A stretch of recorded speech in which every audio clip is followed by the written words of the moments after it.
Hi, I'm Bryce. And I'm Jimmy. We are telecom and creative professionals. We're also fans of podcasting as our respective careers give us an abundance of windshield time.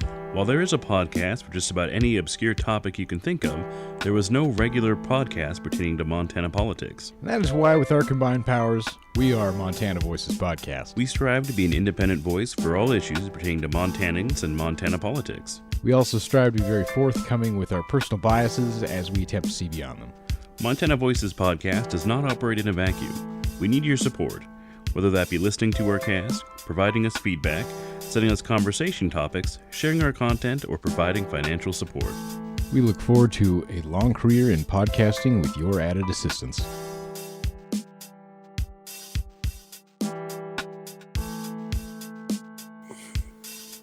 Welcome to episode 34 of Montana Voices Podcast. Today we are graced again with Miss Bethany, because Bryce is a long ways away. He's not in Montana at the moment, so I didn't think it was appropriate that he be on the cast at all. Well, if he's not in Montana, then I suppose that disqualifies him. Yeah, non-Tana, as I call it. Non-Tana. Well, I must say you are my favorite guest host, so pleasure to have you back as always. Well, thank you, Jimmy. Well, let's glad to be here. Run through our old issues here. Not going to go too deep into it because we did go too deep on Tony Renova and that sad story out of Great Falls. We talked about property taxes and how that burden is being spread about Montana. I can't remember if we talked about refugees. The old issue note here is we can't forget to talk about refugees, but I can't recall if we actually did that. Not sure. Anyway, moving on. Bullock and his presidential run, or maybe governor run, we'll see. We talked about the Browns getting a day to celebrate the missing. Misleading headlines, blogs are dead or not dead. Depends on your take on the last two episodes. About the green votes for Bozeman and Missoula respectively. How Canadians are jerks. And personalized plates. Wonderful topics. Yeah. In fact, I should have titled that episode's Canadians Are Jerks, but telling everybody we're building the wall on the wrong border. Oh, well, you might make a good argument for that. I mean, how else are we going to stop the feral hogs? Right? Well, They're gone hog wild. That could be a title. Let's jump into our new issues. First, we have a Montana Cowboy Hall of Fame, because the rest of the country assumes we don't have running water, and so we want to keep it that way. That's right. And it's very stereotypical. I mean, growing up, I grew up partially in Great Falls at least, and it was everything cowboy. They have a whole month of cowboy activities. I think when did they do the art auction and the Charlie Russell thing over there? Do you yes, the Montana Art Week. I think it's just a week, but yeah, basically it's a whole month. Is it in February? People never stop. Yeah, and cowboy art. And Charlie Russell, who I suppose was an okay artist. I don't know, as an artist yourself, what's your opinion on that? Well, he is a great painter. He's just easy to get burnt out on that here. It's kind of overkill sometimes. But yeah. I would like to see more variety. I mean, there's some good stuff, but yeah, cowboy culture. I would say that if Will Smith wasn't nominated for his performance in Wild Wild West, then it would be a real shame. I mean, who else brought cowboy culture to the forefront? We may not have Bro Stadium Country without him, really. That's right. And I don't understand the following behind steampunk and how that movie, which wasn't a terrible movie, but it also wasn't the cult classic that made steampunk culture what it is today. Well, I would argue that it may be a cult classic at this point. Wild West and Wild West. There was a second one, right? Wild Wild West. I don't think I saw the second one, if there is one. Huh. But yeah. I mean, it was cool when you were a kid, but every time I see those steam people in the park, I yell at them because they don't have anything powered by steam. Yeah, if they were real hardcore steam heads, they would probably have been creating steam rockets. Well, that right. isn't the rocket. Sorry, I just couldn't help myself. I just had to bring up the steam rockets there. Unfortunately, we've lost Mad Mike, the flat earther who was going to go to the moon or whatever. go into the atmosphere and check out our Earth for curvature. We'll never know now. We will never know, and I'm wondering, there could be a big cover-up here. Was he suicided to cover up the truth? My gosh.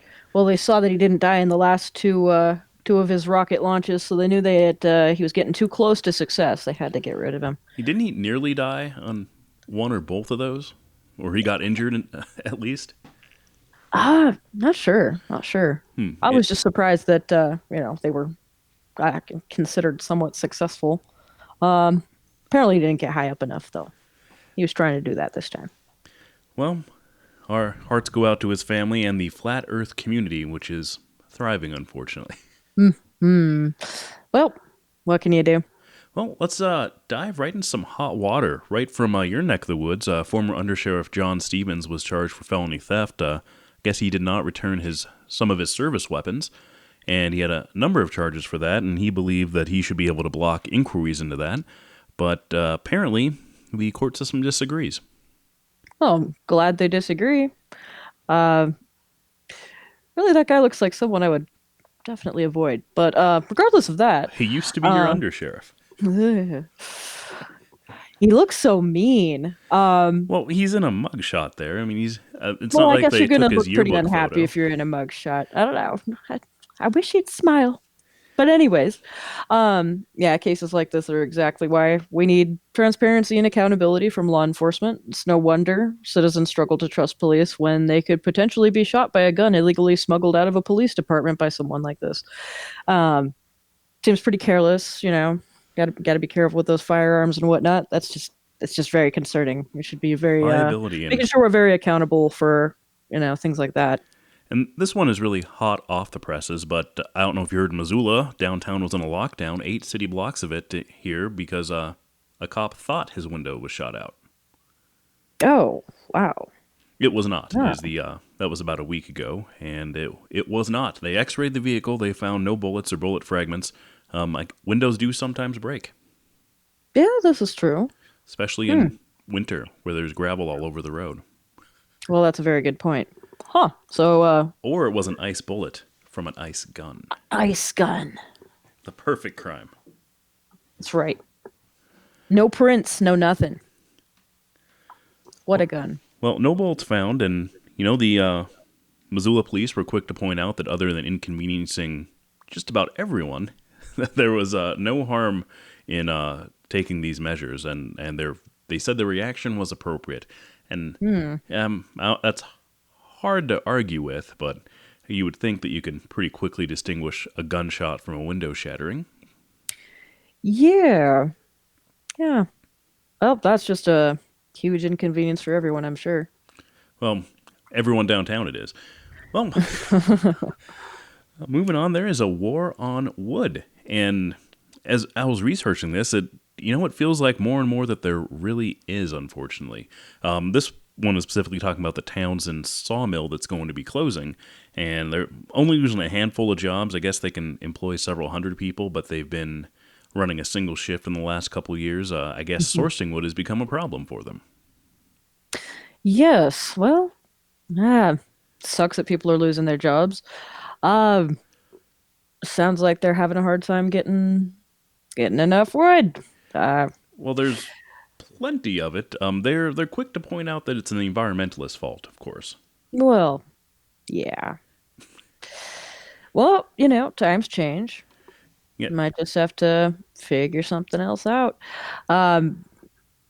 Things are changing quickly in the world, quicker than ever before. And it is tricky in these times to find a job that's going to be able to support your family.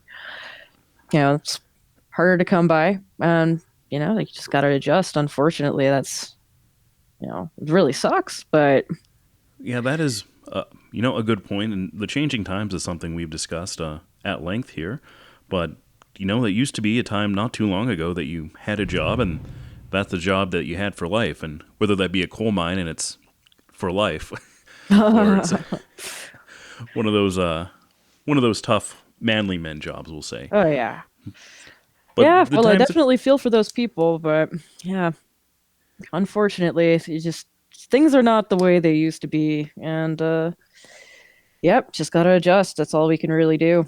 But what is a logger going to do to adjust? A lot of these people, I imagine, there's not a whole lot of young blood in there, I assume. Probably not.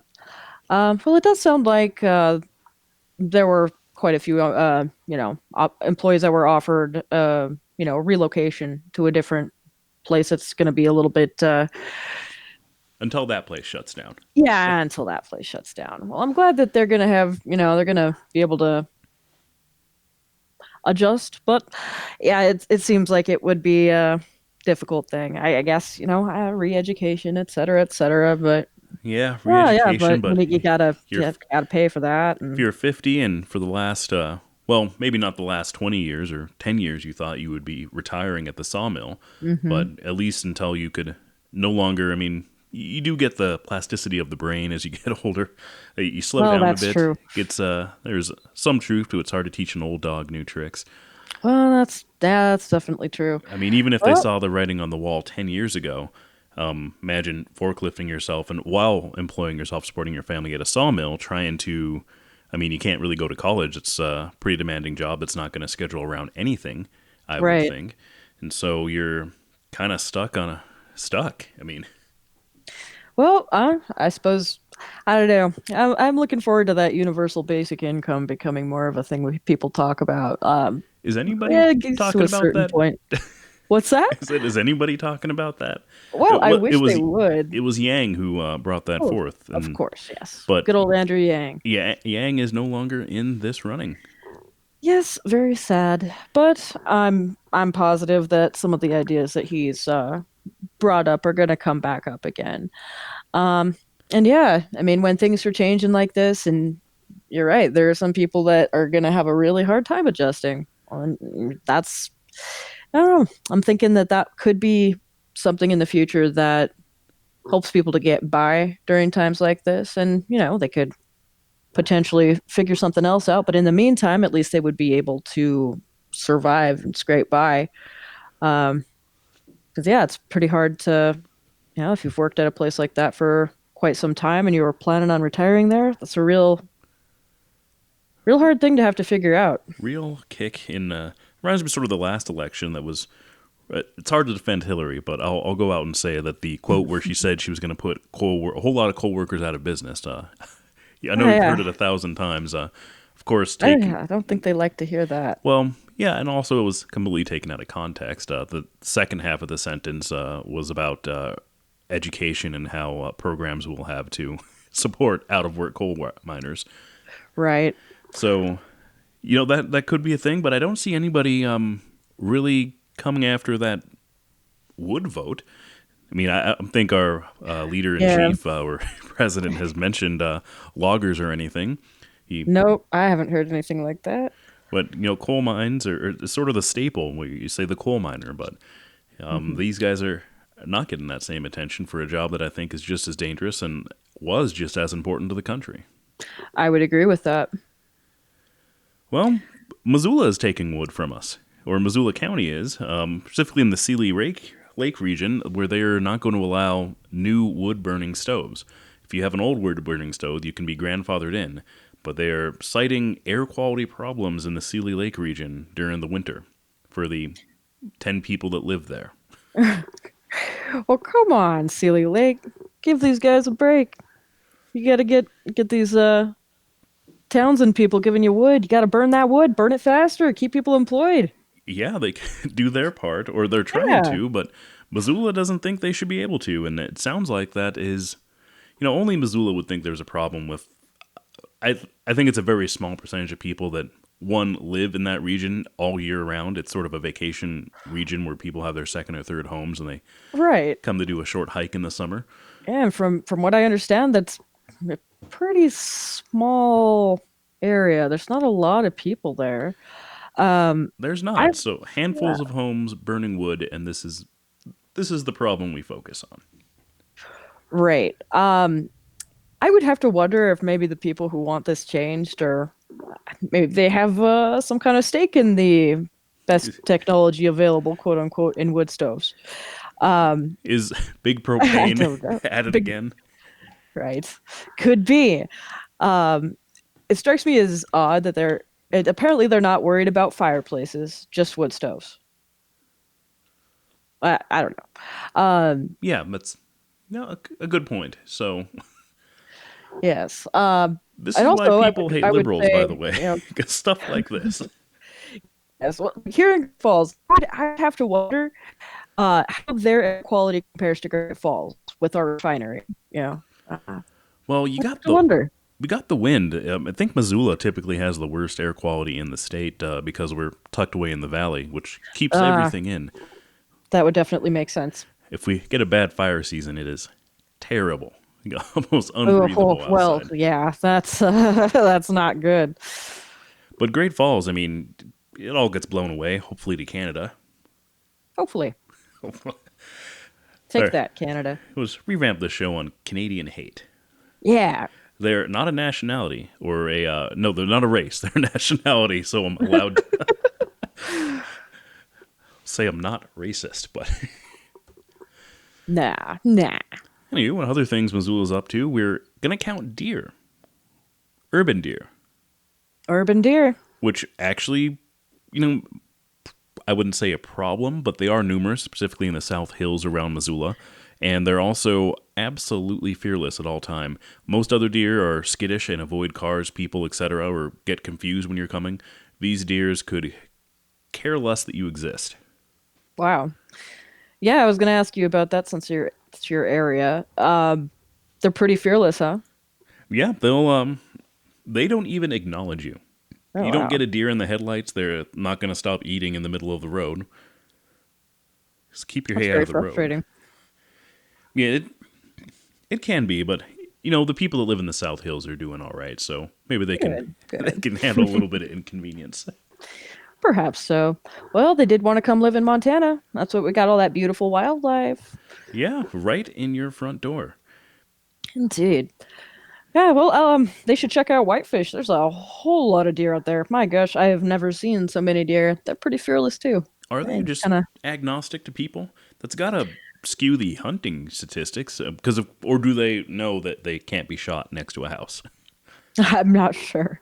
Yeah, They have. they're pretty friendly. I wouldn't, it sounds like Missoula's got more of a problem with them being fearless. I mean, they But don't really it's do probably more anything. people They're over just there. in the way sometimes. Yeah.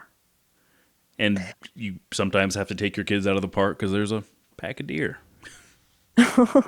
I've got to watch out for those deer. But yeah, it was pretty much like every time you left the house, there was almost 100% chance that you were definitely going to see a deer when I lived in Whitefish. So that was kind of interesting. Really got to watch out for that. Should be open season over there. No kidding. You know, and I do wonder if they've evolved to the point. I've heard some hunters talk about deer and, you know, other things that they're preying on being able to, the bipedal motion of footsteps, hearing that tips them off or anything like that. Obviously, it sounds different than, you know, four-legged Right. motion. So some really avid hunters have taken to actually like fat bikes into the woods because the sound of a bike they don't understand and they kind of ignore you. So, Ah, well, that's one way to go. well, let's move on to come back with a warrant. At least if you're on a Nice. bus. Right. Sounds like a good plan. I mean, yeah, they don't want to be searching those buses That's a because they're Greyhound. gonna. They recently came out that they will no longer welcome the Border Patrol on their buses unless there's a warrant or without permission. But of course, I don't think they're going to be so available to give permission. So basically, come back with a warrant. But this may counteract federal law because, of course, Border Patrol has the right to ask you for identification within 100 miles of the border. Is it 100 or 50? I think it was 100. So, you know, I think all of the so. Highline pretty much, your open game. You may remember the Mexicans on the train that went viral a while back. They had to move out of Havre because of that. Oh, Yeah, so, but it sounds like this is a small problem.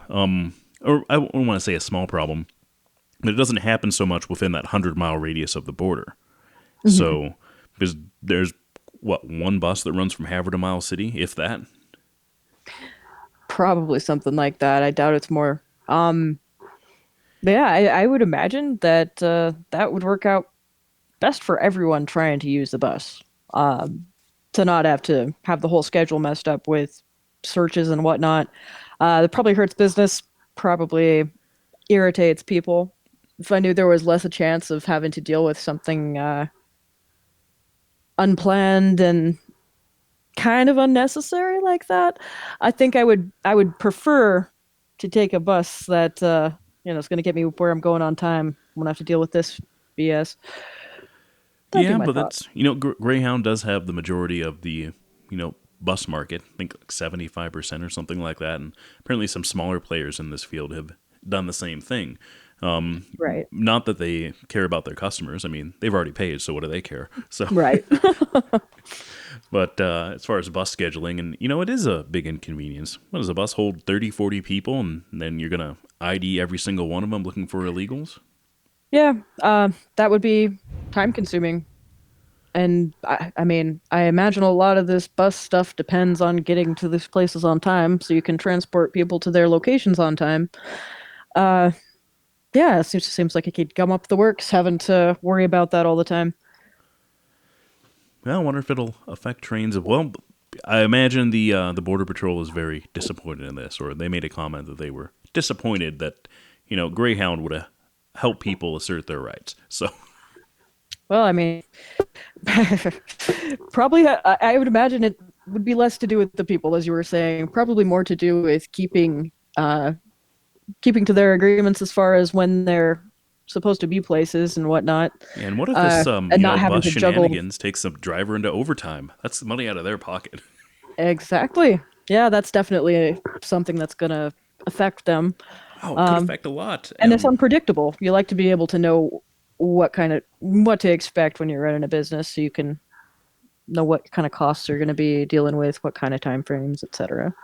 So for a full size bus, you need a CDL, and I think it's, maybe somebody out there can correct me, but I think it's 10 hours on, 20 off, or something like that. So you can only be driving for 10 hours and then have to have a rest period of over a day, pretty much. Ah, yeah, I'm not too sure about the specifics of that, Yeah, but I'm it's not a bus probably a driver. good thing. Got to keep people from having accidents. But yeah, that definitely adds another factor to that. It just seems like it could complicate business for a bus company. Yeah, well, we wrote a very short cast this time. We were planning some other things, and there's several other scripts and maybe some guests we're going to have on next week. Oh, but you forgot about Billings. Did I forget about Bill? Yeah, Billing. yeah, I can say a lot about Billings. Oh, do they? Yeah, Billings is not a discrimination-free zone. No, and yeah, federal law still doesn't prohibit discrimination against LGBT people It in private employment, housing, or public accommodations. it it doesn't. It occurs to me that it's 2020, and maybe I Yes. haven't had my thumb on this issue as I should have. Oh, that's okay. Uh, Discrimination is a problem, even if it's not widespread. No one deserves to be discriminated against on that basis. Uh, it doesn't create well, and there's some misconceptions about laws like this. It definitely does not create special rights for anybody. It just gives them the same rights as people, you know, people like me and you already have. Uh, it's not a threat to religious liberty, and as LGBTQ people But what seem to if a file lawsuits Christian at the is same rate forced than other to groups. rent to a gay person? Well, that would ruin their time, probably. Or Christian quotation marks. Right. Uh, but yeah, they file lawsuits at the same rate as other groups do, based on sex and race discrimination. Um, and that's something I found in the Sears Mallory discrimination complaints report. There's a couple other sources that found the same. So the argument that this opens the door for frivolous lawsuits doesn't really stand up to scrutiny. Uh, and I don't see how it could hurt, to assure citizens that they have the right to be treated like everyone else. And it paints a certain kind of picture about Billings that they're having such a tricky time passing this. This It is the doesn't third seem. time that it has failed in Billings, the Yes. non-discrimination bill. Yeah. But there will I be a don't fourth time, it understand. sounds like. Penny Roning is championing the cause over there, and she will reintroduce it again, and I assume it would also fail again. Yeah, that kind of seems to be the pattern that's shaping up there. Uh, I mean, I'm One of the the groups frivolous that's lawsuit thing, but I'm just not understanding it. It seems pretty basic to me that yeah, I'm just not understanding the opposition to this, and why. I know if you it's a KPAX article that we're citing here, and it talks to other commissioners that voted against it who say, there's already federal things in place for this, but as you described, there's sort of it's not not. specific for those things, unfortunately. One of the main opponents of this is the Montana Family Foundation. Um, their blog says that the Billings City Council has been targeted for takeover by the Democrat Socialists of America. Uh, Bernie Sanders is coming to Billings. uh, According to these people, I guess. But I suppose if that's the kind of language that you want to use about it, one could argue that it has already been taken over by bigoted religious fundamentalists of America. They're this group, and this is something it's sort of a sore subject and sort of a twist the knife into me that take the name of, in this case, they've allowed themselves to be less Christian and more Republican, it feels like. And they are That's what it just feels like to me. being a tool of the Republican Party, who just claims to have their values. But if you look at the Republican Party today, I don't think that the party as a whole represents Jesus or Christianity, in my opinion. No. Look at the head of the party, who they love, of course, who does not, other than doing some things that they like, I don't think has any of the other qualities that you would look for in a Oh yeah. Christian. Well, if you're looking for, you know, family values, I don't think you're going to find them there. Yeah, that I do think that their organization has a lot more to do with punishing people who don't subscribe to their either their particular religious beliefs or their political leanings as far as it's not about family. I think that, really in Montana, the general attitude is to mind your own business. And I don't see this as, live and let live, you know. Um, if they want to be able to believe as they do in their own private life, do as they will, that's fine. That's fine. But when you take it to businesses and housing and whatnot, you really are painting a terrible picture of, I don't want Montana to be perceived as a place where people have to worry about which town they show up in. They may not be welcome around there. There's a lot of We forgot about perceptions. Whitefish, Columbia Falls. That Right. Yeah, I don't like that. I would like, rugged individualism of Montana, well, just mind your own business. And if you want to be a certain way, go be that way by yourself. yeah, the money spends the same. So, is this about gay Right. cakes again? It feels like they're 5 years behind that trend here. Yeah, it is unfortunate. So a lot of people say plenty of things about Billings in the first place. First, it's terrible to drive there. Uh, It's yeah. it's terrible to drive. It's the Denver of Montana, the per capita meth capital of the world, Oh my. Well, that's bad press. and Yeah, I and just and don't see this. what it could hurt. And when they talk about, economically, that's gonna help you rather than hurt you. You want people to feel welcome, and you want people to feel safe in your community. And if they feel safe and welcome, they're probably a lot more likely to invest in a home there or open their own business there, etc. If they don't feel that if they feel like they're going to get run out of town by these religious fundamentalist types, they're going to go move to Bozeman instead and take their sweet, sweet money there. Sweet, sweet money. I mean, it's sort of surprising coming from Billings that this wasn't in place because I thought or at least when I lived there, and this is more than 10, 15 years ago, that there was a very vibrant LBGQT community there, and they even had the first gay bar I'd ever been into, and I think one of the first in Montana, long before I showed up, which unfortunately is now since closed. Aside from that, and so there was, like I said, a very vibrant population. So I was sort of surprised to hear from this in Billings, and granted, I've been out of there for quite some time, but I guess the landscape has changed. They have those conservative highline politics because they're almost there, but those don't quite match with the big city need for certain regulations and such. Yeah, and it's a big population. It's going to be more diverse.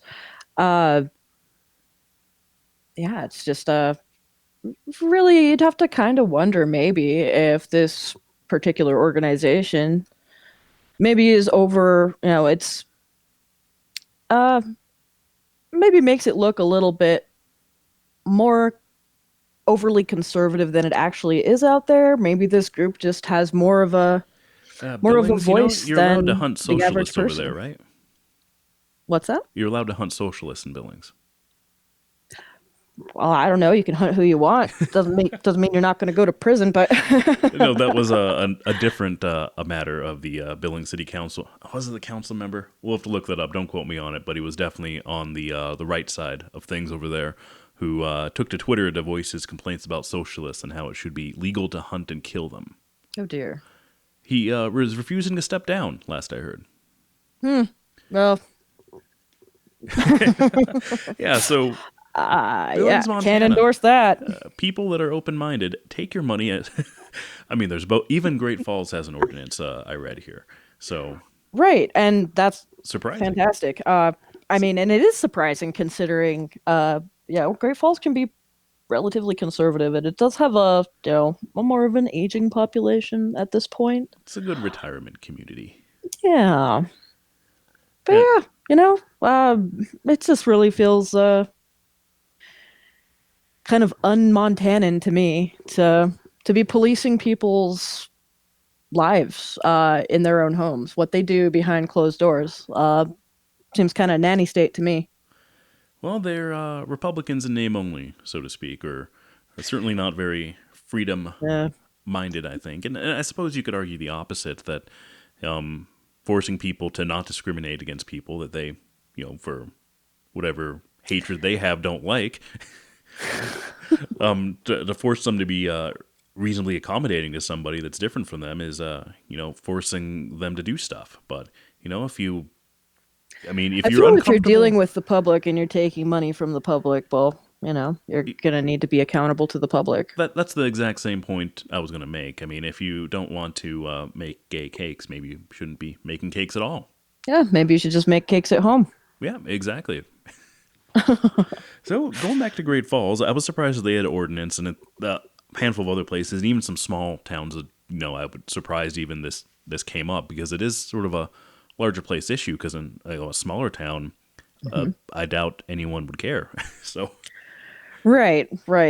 Seems hard to imagine it would be a big issue. yeah, so Great Falls, Bozeman, of course, Missoula. You can count on Missoula for having a very progressive ordinance. But in other areas, Great Falls is not being so progressive, and this isn't on our docket here, but there's been a whole lot of hot air and hot water going on over there regarding one, refugees, and one, green, or the possibility of discussing green matters. Ah, Not I haven't discussing read them. up on this too much myself, honestly. It's not even on the list here, so Right. Well, I'm just gonna say what I said before. I think people need to live and let live, and mind their own business for the most part. If it's, I mean, you're gonna have to make a pretty strong case to me as far as I don't think that we have too many, illegal Mexicans up here. I mean, I know that sure it's happened, but I know of a few, but hard to imagine that it's a huge issue considering how far away we are.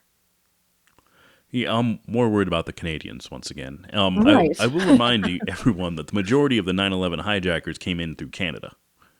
Dun dun dun. See, that's where we need to be focusing our attention.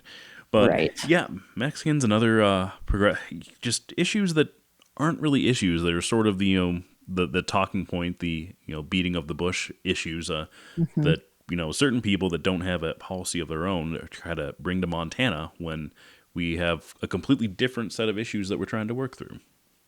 Right. I'm sure there are more pressing issues. And yeah, you know what? If I was going to be worried about border stuff, I'd be worried about the guys who are closest to us as far as people breaking rules about borders. We're closer to Canada than we are to Mexico. Right. And as far as I know, not really any Mexicans. Billings did 10 years ago, but I guess that's been cleaned up. There's a large, very, I wouldn't say large, but they had a whole area of town, the Mexicans did. And we were driving through for Cinco de Mayo a few years ago, and we're disappointed that there was no longer a Mexican parade or a Day of the Dead event, and the Catholic Church wasn't even open. It was disappointing. Well, if these people in Billings weren't so upset about not wanting to employ gays, maybe they wouldn't have to employ Mexicans. Yeah, but, Well, what do you know? only people that look like me. Right. Well, I think we can put episode 34 in the books here. I'll let Bryce run away with the pre-recording of him running through our business here, and we'll finish up. All right. Well, it's been a pleasure, Jimmy. And good night, Montana.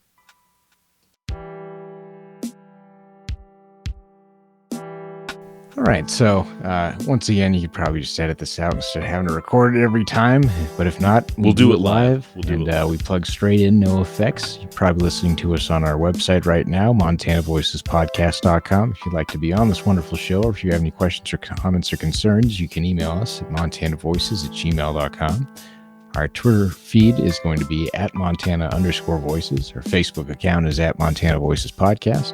And you can find every episode on YouTube by searching Montana Voices Podcast.